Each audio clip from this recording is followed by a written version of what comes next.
আমাদের এই দেশের এখন যে অবস্থা, আমি সবার কাছে বিনীত অনুরোধ করবো, বাংলাদেশের যেখানে আছেন, যেভাবে আছেন, যেভাবে পারেন অসহায় দুর্গতদের পাশে এসে দাঁড়ান।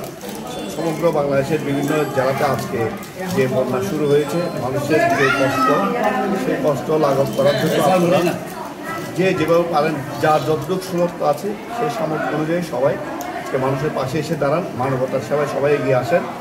আর আমাদের রাঙামাটি জেলায়, এই রাঙামাটি শহরে আশ্রয়কেন্দ্রে আমরা জাসাস রাঙামাটি জেলার পক্ষ থেকে আমরা যতটুকু পারি আমরা কিছু সহযোগিতা নিয়ে আসছি, মানুষের পাশে দাঁড়াবার চেষ্টা করছি। আমাদের এই জেলার বিভিন্ন উপজেলা আসলে বন্যার পরিস্থিতি খুবই খারাপের দিকে যাচ্ছে। তো আমরা জাতীয়তাবাদী পরিবার আমরা চেষ্টা করছি সব জায়গা থেকে সবার সাথে যোগাযোগ করতে, যেভাবে পারি সহযোগিতা করতে। আমি তারপরেও বিনীতভাবে অনুরোধ জানাবো, জাতীয়তাবাদী পরিবারের যারাই আছেন সবাই এই দুর্গত মানুষের পাশে দাঁড়ান। প্লিজ সবাই দুর্গতদের পাশে দাঁড়ান।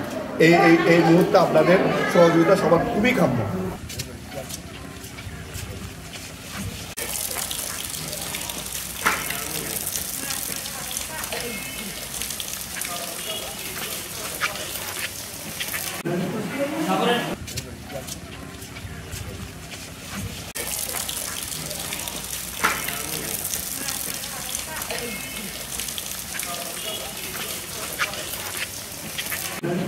সাগরের